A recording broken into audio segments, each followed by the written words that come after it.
Good morning everyone. This is Varsha Pathare. Welcome to Raghuvansh Convent School.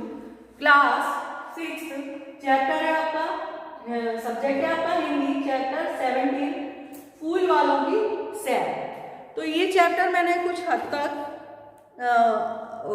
मतलब दो pages complete करा दिए थे इसके मैंने शायद, है ना।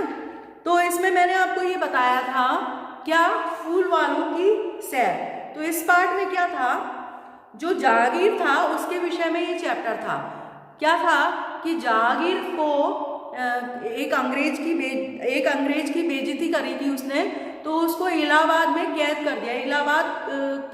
इलाहाबाद का जो किला था उसमें कैद कर दिया।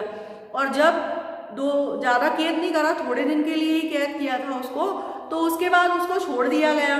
जब उसको छोड़ा था तो इलाहाबाद से लेकर दिल्ली तक फूलों से सजा दिया गया था, क्योंकि बहुत सारे हाथी घोड़े भेजे गए थे उसको लेने के लिए। और जब वो दिल्ली आया तो मुमताज़ जो थी बहुत खुश हुई, और खुशी के मारे उन्होंने क्या किया था, दिल्ली की एक मजार थी, उस मजार पर फूलों की चादर चढ़वाई। तो ये यहाँ तक मैंने आपको थोड़ा समझा दिया था। अब और आगे अपन देखते हैं। सन 1857 के स्वतंत्रता संग्राम के समय अंग्रेजों ने दिल्ली की नाकेबंदी कर रखी थी, लेकिन जब फूल वालों की सैर का समय आया तो बहादुर शाह जफर, बेगमों तथा अन्य अधिकारियों के साथ चांदनी चौक, लाल कुआं, अजमेरी गेट होते हुए महरौली पहुँचे और वहाँ 3 दिन रहे। फूल वालों की सैर अंग्रेजों की देखरेख में मनाई जाने लगी। उसी जो जहांगीर था वो छूट गया था, तो उसी के उपलक्ष्य में एक कार्यक्रम बनाने लगे थे। कौन सा? फूल वालों की सैर के नाम से एक उत्सव मनाने लगे थे दिल्ली में। तो उसी उत्सव को बता रहे हैं। अंग्रेज चाहते थे कि हिंदुस्तान के लोग मेले त्योहार में लगे रहें ताकि वे खुद मनमानी कर सकें, लेकिन अंग्रेज एक बात भूल गए, इस मेले का तो उद्देश्य ही एकता और आपसी मेल मिलाप का संदेश फैलाना था। फूल वालों की सैर के साथ वह भावना बढ़ती चली गई। अंग्रेजों ने जब इस भावना को समझा तो इसे रोकना चाहा, पर अपनी चाल में सफल न हुए। यह मेला परस्पर सद्भावना तथा सांप्रदायिक एकता के प्रतीक के रूप में चलता रहा। बाद में सन 1942 ईस्वी में महात्मा गांधी द्वारा चलाए गए अंग्रेजों भारत छोड़ो आंदोलन के समय इस पर रोक लगा दी गई। सन 1947 ईस्वी में देश स्वाधीन हुआ। आज़ाद भारत में सन 1952 ईस्वी में यह मेला फिर से शुरू किया गया, लेकिन 1 साल बाद ही यह फिर से बंद हो गया। देश के प्रथम प्रधानमंत्री पंडित जवाहरलाल नेहरू ने राष्ट्रीय एकता के प्रतीक इस मेले को सन 1961 ईस्वी में फिर शुरू करवाया। तब से अंजुमन शेरे गुलफरोशा नामक संस्था फूल वालों की सैर हर वर्ष मनाने का आयोजन करती है। स्वर्गीय प्रधानमंत्री श्रीमती इंदिरा गांधी ने इस मेले को एक नया मोड़ दिया।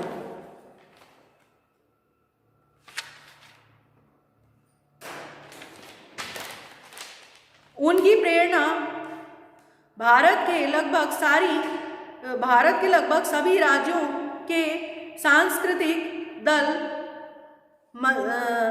मजार और मंदिर के लिए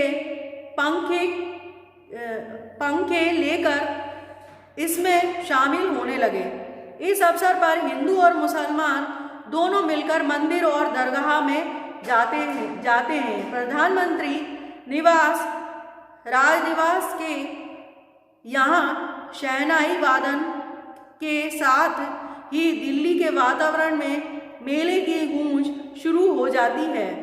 मेहरौली में यह मेला 3 दिन तक मनाया जाता है। मेहरौली को रोशनी और फूलों से सजाया जाता है। ख्वाजा बख्तियार काकी कुतुब साहब की दरगाह, शम्मी तालाब, झरने, जहाज महल और योगमाया मंदिर की रौनक देखते ही बनती है। पहले दिन दरगाह पर फूलों की चादर चढ़ाई जाती है, तो दूसरे दिन योगमाया के मंदिर में, तीसरे दिन दिल्ली एवं अन्य राज्यों के पंखे पर दरगाह और मंदिरों में चढ़ाए जाते हैं। हजारों लोग इकट्ठा होकर उल्लास से देश की एकता तथा सांप्रदायिक सद्भावना का यह पर्व मनाते हैं। विभिन्न राज्यों के सांस्कृतिक कार्यक्रम, पतंगबाजी, बटेरबाजी, कुश्तियाँ, ढोल ताशे, तलवारबाजियाँ, नाच गाने, कव्वालियाँ, सॉन्ग, नौटंकी, शायरी, आतिशबाजी आदि के मनोरंजक कार्यक्रम देर रात तक चलते रहते हैं। इतिहास और मनोरंजन से जुड़ा फूल वालों की सैर का यह मेला भारत का ऐसा त्यौहार है जो आपसी मेल जोल और भाईचारे को आगे बढ़ाता है। इसमें हर धर्म और संप्रदाय के लोग खुशी खुशी शामिल होते हैं। यह हमें भारत की गौरवशाली मिलीजुली संस्कृति की याद दिलाता है। तो ये आपका चैप्टर कंप्लीट हो गया है। चैप्टर के साथ आपका ये बुक्स भी हिंदी की कंप्लीट हो चुकी है।